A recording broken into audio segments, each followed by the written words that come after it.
Mr. Speaker, in April this year, the Deputy Prime Minister said that it was his aim to end university tuition fees.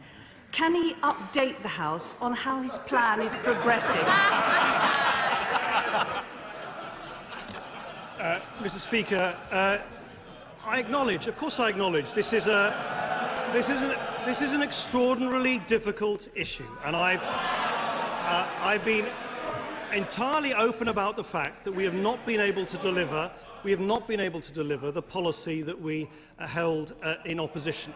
Because of the financial situation, because of the compromises of the coalition government, we have had to put forward a different policy. We have stuck to our ambition, our wider ambition, to make sure that going to university is done in a progressive way, so that for those people who are presently discouraged from going to university, bright people from poor backgrounds, discouraged by the system we inherited from her government, are able to do so. That is why our policy is more progressive than hers.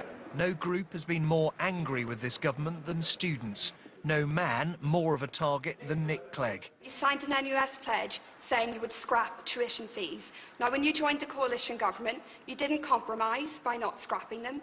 You tripled them. You completely sold out your principles and you've lied to your voters. I just think you keep focusing on the fact that we can't understand this policy. I can make it clear to you that we do understand. What it seems to me is that you, in a cabinet with 18 billionaires in it, you are the one who doesn't understand our situation. I'm going to be in about £35,000 of debt when I finish university. That is going to completely shape my whole life, and that is punishing people for getting an education. We're here to protest against the recent additions to the university fees, and they've been tripled since before this coalition government was in power, and Nick Clegg went against exactly what he said he'd do, which was maintain the university fees as they were. This government has only tried to segregate the youth generation from the actual political institutions themselves. From the kind of the EMA to the rising of tuition fees, there is nothing that has actually happened that would help the youth of today to employ themselves in this society, and I think that's why a lot of people here would wish to fight it.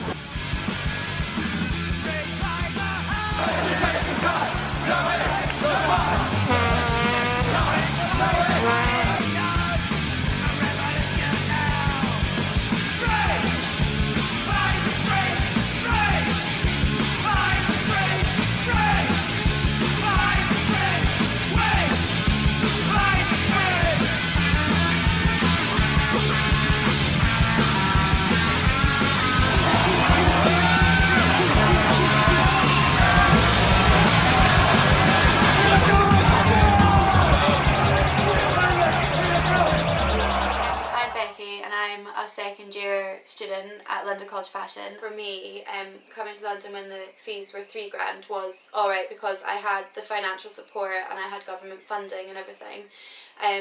But if I'd decided to start university, for example, last year, I would have definitely stayed in Scotland where the tuition fees are free, because £9,000 is considerably quite a lot more money, and I do think that is going to have a massive effect on people deciding to come and study at university. Coming with the fees for £3,000 was better for me because I have much more opportunity here than I would have studying the same course in Scotland. But definitely, if I decided to do it later, I wouldn't have come to England. So you study in Edinburgh. Why are you here today? You don't even pay tuition fees. That's correct, but I'm here for solidarity.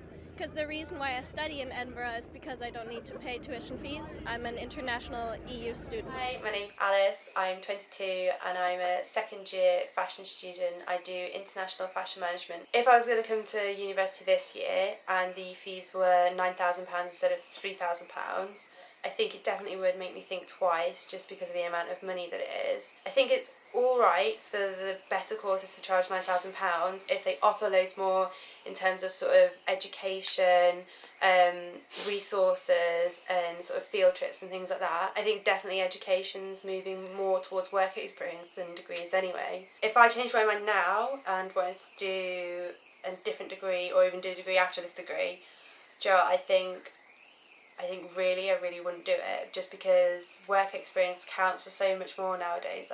What's the point in doing a second degree when I can go do an internship and work experience and connect with people and learn quickly on the job why would I pay £9,000 a year to do that when I can get paid, you know, I'd take £9,000 a year to do work experience rather than pay that to do a degree now.